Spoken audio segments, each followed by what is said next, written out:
Hello everyone, मैं वीना सनी। आज एक नए टॉपिक के साथ मैं आप सबके सामने उपस्थित हुई हूँ।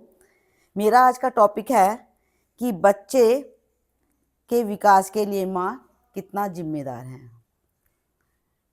वैसे तो पेरेंट्स यानी कि मम्मी पापा दोनों ही जिम्मेदार हैं, लेकिन मम्मी का रोल मेरे हिसाब से ज़्यादा है, क्योंकि सबसे ज़्यादा क्लोज बच्चा अपनी माँ के साथ ही होता है। पेरेंट्स यदि चाहते हैं कि उनका बच्चा एक अच्छा बच्चा बने, आगे चलकर एक अच्छा इंसान बने, अच्छा नागरिक बने और अपने जीवन में ज़्यादा से ज़्यादा तरक्की करे, लेकिन वो केवल मन में चाहने से नहीं होगा। उसके लिए पेरेंट्स को, ख़ासतौर से मम्मी को, बहुत ज़्यादा सजग रहने की ज़रूरत होती है। माँ को चाहिए कि बच्चे की हर एक्टिविटी पर ध्यान दे। मान लिया वो किसी को गाली दे रहा है तो उसको नज़रअंदाज ना करें, उसी समय उसको समझाएं। ये ना सोचे कि बड़ा होगा समझ जाएगा। कुछ गलतियां कर रहा है, मैंने बहुत पेरेंट्स को देखा है कि बच्चे गलती करते हैं तो उसको कि नहीं बड़ा होकर समझ जाएगा, जी मारेंगे तो ये जो है ज़्यादा डर जाएगा। नहीं, बच्चे को माँ की डांट का इतना असर नहीं पड़ता, वो नहीं डरता है। जैसे करते हैं ना कि डर जाएगा, डरेगा नहीं वो, बल्कि आपकी बात मानेगा, लेकिन उसको ठीक तरीके से समझाओगे तो। हर वक्त उसको डांटोगे तो भी नहीं, हर वक्त डांटने से भी वो उस पर कोई असर नहीं होगा कि मम्मी तो डांटती ही रहती हैं। उसको जब ज़्यादा महसूस हो तो उसकी क्लास अच्छे से लो, जिससे कि उसका असर उस पर हो जाए।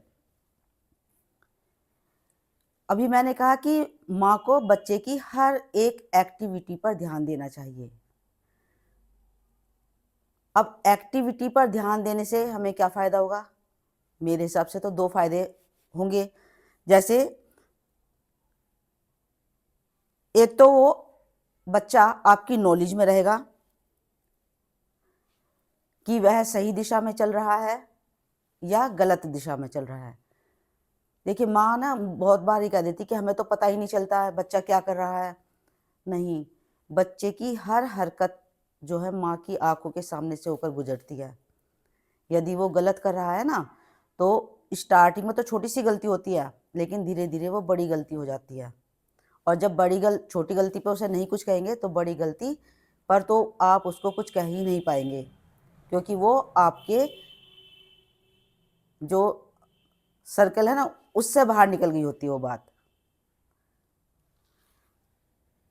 तो यदि हम उसकी हर एक एक्टिविटी पे ध्यान रखेंगे तो हमारी नॉलेज में ये रहेगा कि वो गलत दिशा में जा रहा है या सही दिशा में जा रहा है। उसकी एक्टिविटी से हमें नंबर 2, उसकी एक्टिविटी से हमें ये पता चलेगा कि बच्चा जो भी काम कर रहा है, मान लिया हमने मैथ की सम से दी उसको करने के लिए, लेकिन उससे जी चुरा रहा है, ठीक है, हम उसको फोर्स कर रहे हैं, उसके समझ में नहीं आ रहा है। हम तरह तरह की, मतलब आजकल तो बहुत अच्छे तरीके से भी जो है टीचर्स अच्छे से कि बच्चा समझ जाए तो समझाते हैं, बच्चे की समझ में आ भी जाता है, लेकिन वो इंटरेस्ट नहीं लेता बच्चा। मैथ तो मैंने एग्जांपल दिया, ऐसे ही बहुत ऐसे सब्जेक्ट होते हैं जिन पे बच्चा करता तो है बेमन से और नंबर भी अच्छे ले आता, लेकिन उसकी इच्छा नहीं होती उस सब्जेक्ट को पढ़ने की।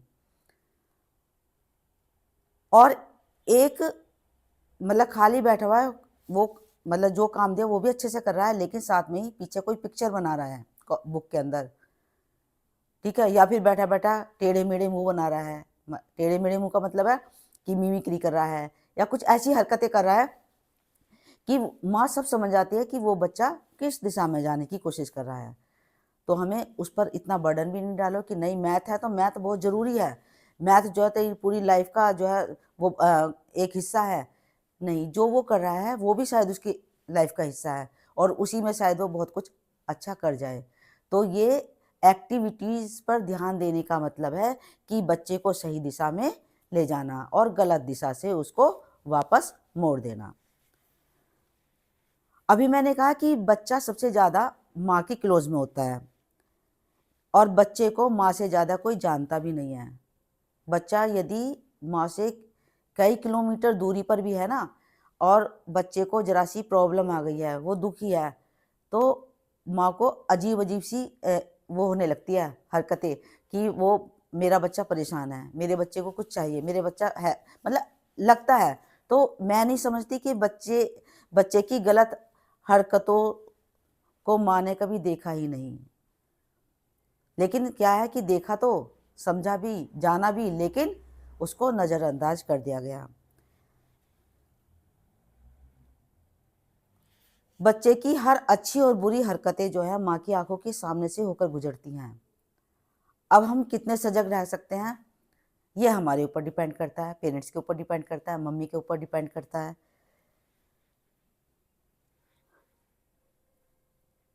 अब माँ पर निर्भर करता है कि वह उन गतिविधियों पर एक्टिव होती है या फिर उन एक्टिविटीज़ पर को जो है नज़रअंदाज कर देती है।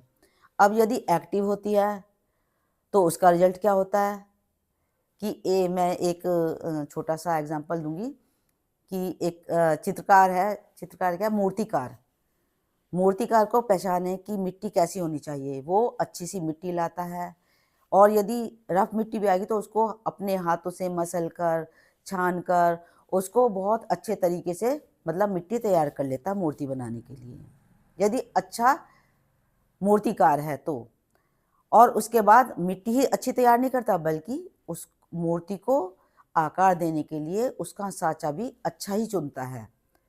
उसमें कलर भरने के लिए कलरों का तालमेल भी अच्छा बैठाता है, क्योंकि ये जिस मूर्तिकार का मतलब ये नहीं कि बस मूर्ति बना दी, वो चाहे बनाई तो किसी और चीज़ की है, दिख किसी और चीज़ की रही है, तो वो मूर्तिकार नहीं होता। मूर्तिकार वो होता है जो मिट्टी, अच्छी मिट्टी से, अच्छे साँचे से, अच्छे रंगों से एक अच्छी मूर्ति तैयार कर दे। और वो मूर्ति क्या होती है, मूर्ति को देखकर लोग मूर्ति की वाहवाही तो करते हैं, साथ में मूर्तिकार की भी वाहवाही करते हैं कि कौन मूर्तिकार है जिसने इतनी सुंदर मूर्ति बनाई है। मूर्ति मतलब एक जगह से दूसरे स्थान पर विदेशों तक पहुंच जाती है, और वो मूर्तिकार वहीं पर बैठा हुआ है, लेकिन उसका नाम विदेशों तक पहुंच जाता है। एक जगह बैठे बैठे ही अपना नाम कमा लेता है। और यदि नज़रअंदाज करती है माँ बच्चे की एक्टिविटी को, तो वो उस मूर्तिकार की तरह होता है कि वो मिट्टी तो अच्छी चुन कर ले आया, उसने मिट्टी तैयार भी कर ली अच्छी, लेकिन साँचा बड़ा गंदा ढूंढा, और मूर्ति जब तैयार हुई तो वो बेढंगी तरीके की। उसके बाद उसमें कलर जो कर दिए वो बेमेल कर दिए। तो वो मूर्ति जो है उसका बनाने का मतलब उसने मेहनत भी बहुत की, लेकिन क्या हुआ कि वो मूर्ति को लेना तो, खरीदना तो बहुत दूर, उसकी तरफ को किसी ने देखना भी पसंद नहीं किया, तो उसकी सारी मेहनत बेकार गई। तो ऐसे ही पेरेंट्स होते हैं, मम्मी होती है कि बच्चे के साथ अब पूरी लाइफ लगा देती है अपनी उसको सजोने में, लेकिन यदि उसकी एक्टिविटीज़ पर ध्यान नहीं दिया, बच्चे पर ठीक से ध्यान नहीं दिया, उसकी गलतियों को जो है मतलब बचपन में ही नहीं रोका गया, तो उस बेकार मूर्तिकार की तरह उसकी मेहनत भी पूरी बेकार चली जाती है। अब मैं अंत में ये कहना चाहूँगी कि बच्चे का जो व्यक्तित्व है उसको निखारने में सबसे बड़ा हाथ माँ का होता है। इसलिए मैं उन माँओं को सजग करना चाहती हूँ कि जो ये कहती है कि बच्चा हमारी बात नहीं सुनता, बच्चा हमारी बात नहीं मानता, ऐसा नहीं होता है। बच्चा यदि आपकी बात नहीं सुनता तो वो दुनिया में किसी की भी बात नहीं सुनेगा। कहते हैं ना टीचर्स की बहुत बात मानते हैं, बच्चा जो है टीचर की बात मानता नहीं है, बल्कि उनसे डरता है, इसलिए वो बात मानता है। लेकिन माँ से वो डरता नहीं है, बेहिचक सारी बातें बता सकता है। इसलिए मैं यही कहना चाहूँगी कि उन्हें प्यार के साथ-साथ उन्हें जो है सख्त भी रखें। मतलब सारा प्यार, मान लिया आपके पास 1 बच्चा है, 2 बच्चे, आज के टाइम पे तो होते ही इतने बच्चे हैं, तो सब इसीलिए ज़रूरत से ज़्यादा सब उनको प्यार करते हैं। प्यार तो हर माँ-बाप करते हैं, लेकिन प्यार के साथ-साथ उनके साथ कभी-कभी सख्ती भी बरतें। यही मेरी उन माँओं के लिए जो है सलाह है, एडवाइस है, बिन माँगी सलाह, कि अपने बच्चे को ज़रूरत से ज़्यादा प्रोटेक्ट मत कीजिए। कि ज़रा सा गिरा और जाकर एकदम से उठा लिया और ये लग गया, वो लग गया, नहीं, उसको गिर के उठने दो, तभी तो मजबूत होगा। मैं ये नहीं कह रही कि उसको ऊपर से गिरा दो और वो मजबूत हो गया, नहीं। वो खेल रहा है, खेलते-खेलते वो थोड़ा-सा गिर गया है तो उस पर इतना शोर मत मचाओ, उसको खुद उठना दो। यदि वो नहीं उठ पा रहा है तो जाओ उसके पास, देखो कहाँ लगी है, ठीक है? ऐसा भी नहीं कि उसके पास जाओ ही मत कि उठ जाएगा अपने आप, हो सकता है उसको ज़्यादा लग गई हो। तो बच्चे को ज़्यादा प्रोटेक्शन देकर उसको कमज़ोर ना बनाएँ और उसके साथ अपनी मेहनत यदि वसूल करनी है, तो उसके साथ कभी-कभी सख्ती और कभी-कभी नरमी के साथ पेश आएँ। थैंक यू मेरी वीडियो को देखने के लिए और साथ ही मेरे चैनल को प्लीज़ लाइक कीजिए, शेयर कीजिए, सब्सक्राइब कीजिए।